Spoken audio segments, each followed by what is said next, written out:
Hey folks, it's your main man E, and I wanted to talk about crate training in puppies. I really believe this is the first step in creating a well-rounded, well-behaved dog that can go everywhere easily, be left alone at home if you have to go to work for a long period of time, and really just be a great asset and an enjoyable creature that you have in your life rather than a pain in the neck.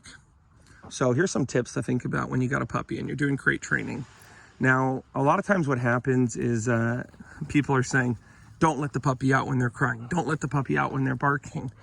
And that can be hard for an owner because they're going, hey, look, I have 15 minutes right now. The puppy's barking. I got to let him out. And so here's a few tips on crate conditioning your dog that is going to allow your dog to bark a little bit or make some vocalization and let the crate door open. And, talk about what do you do when the dog's barking and you open the crate door. Okay, so when the dog's barking, and I open the crate door to go out there, I'm going to be pretty clear with the dog that I'm presenting them several options, okay? One option is you can hang out with me. I'm either going to tie a leash to you and you can follow me around, or I'm going to tie you to something and you're going to lay over there on the bed and chill. It could be next to me. But basically, you're just going to be kind of hanging out with me.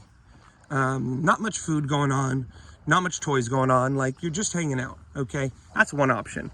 Now, the second option is I'm going to let you out in the backyard, or I'm going to take you out, in somewhere on a long line, and I'm going to let you just do your own thing. I'm not going to fuss. I'm not going to bother you unless you're doing something unsafe. I'm just going to let you do your own thing. So I let you out of the crate, and then I let you outside to potty. Now, a third option is you're barking at me. I take you out, and I say, hey, I got some food. You want to do some training now? I understand you're frustrated. Maybe you need some mental exercise. And so I train the dog with some food. I lure them around with some food.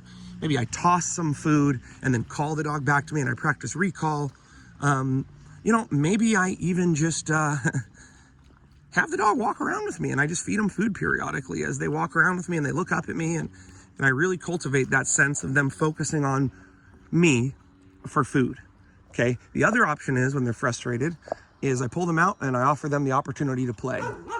Now, it's super important in this process. This is a previously extremely reactive dog here, my own Akita. Now, this is an important thing. You offer them playtime, you play with them for 5 or 15 minutes, and then you pet them afterwards, you calm down.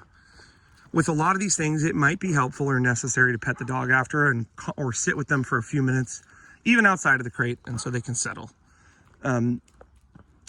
But it's important that when you pull them out, you're really clear. Hey, there is one option available, at the very most 2 options.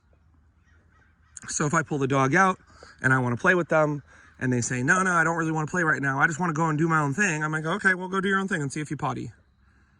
But if they come back later and, they're like, hey, where's some food? I'm going to say, no, it's time to play right now, or it's time to do your own thing. Or let's say they come out and I go, hey, look, I just want you to hang out here in the bed or follow me around. And they say, hey, look, I'm struggling with that. I need some food. I need to train. I can go, okay, well, let's do some training. But the important thing is I don't have the dog coming out and them just figuring out that they can determine the pace. They can determine what time it is, essentially. And if they come out and they start acting crazy, everybody goes, oh, quick, get out a toy, play with them. And if they come out and they're really hungry for food and obsessive for food, somebody goes, oh, quick, give them some food, give them a treat, give them something to chew on. Or maybe they, they're barking because they want to go outside and you go, okay, let them outside, let them go do their own thing. And then they start barking because they want to come inside, and then you let them come inside and then they start crawling all over you and biting you and stuff. It's so important that you're establishing, hey, look, we're going to pull you out and for 5 or 15 minutes, we're going to do one thing. We're going to train, we're going to play. We're just going to sit together calmly, or you're going to hang out with me calmly, follow me around, or you're going to go outside and do your own thing.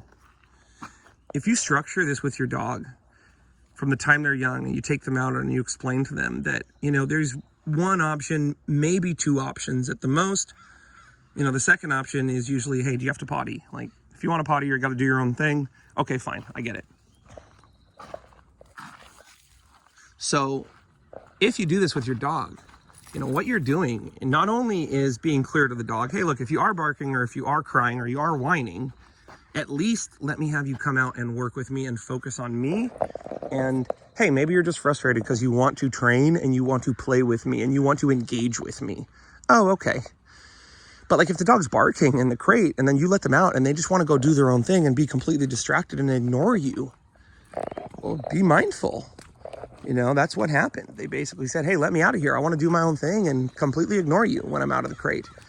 And, that's why I was saying you might want to have a leash tied to them and have them attached to you, because you don't want that, folks. That is what we're trying to avoid. It's the dog barking to come out, not to do what we're asking them to do, but to ignore us, to do their own thing. Now, if you ask the dog, hey, do you want to play? Do you want to work? Do you want to chill? And the dog's like, nope, nope, nope. I just want to do my own thing, go crazy, and put the dog back in the crate. I've been amazed, folks, even with the most challenging young dogs, how just simply being consistent, pulling the dog out. Hey, man, do you want to play? Let's play for 5 or 10 minutes. Okay, we're calming down now. I'm going to pet you. Okay, do some potty, go back in the crate. And repeating that cycle, pulling the dog out later. Hey, do you want to train? I have some food. Let's train for 5 or 15 minutes. Okay, put the dog in the crate. Hey, you want to hang out in the yard for a while? Okay, pull you out, hang out in the yard for a while. I've been incredibly amazed at, in literally 2 months, the progress we're making with dogs. The progress we're making, the lack of stress we're seeing, the ease that it is to have even the most challenging dogs. Because very quickly they learn, hey, if I'm barking in there, I'm gonna come out, they're gonna put me to work. They're gonna have me do something. And at the same time, later on, if I tell the dog, hey, stop barking, like shut up, it's going to be a lot easier for the dog to understand conceptually, oh, it's not time to train. It's not time to work. It's not time to do my own thing. It's time to just chill. And when I tell the dog, hey, no, be quiet, the dog's going to be more likely to say, hey, you know what? This person's been fair to me. Sometimes I barked and I made some sounds and they let me out because I was barking at them because I wanted to engage with them in a productive manner. But sometimes when I'm barking, they're telling me, hey, man, I don't have time. It's not the right time. So there's some things to think about, some alternates to punishing the dog for barking in the crate, some alternates to just letting the dog out for crying and maybe ruining your crate training process. And I promise, folks, if you do this and you have the right dog that this is the right approach with, and it's feeling right for you and your family, you're going to see huge success. Remember, as always, we don't blame them, we train them, and also we go with the flow, guys. Do what works. Okay, I'll see you next time.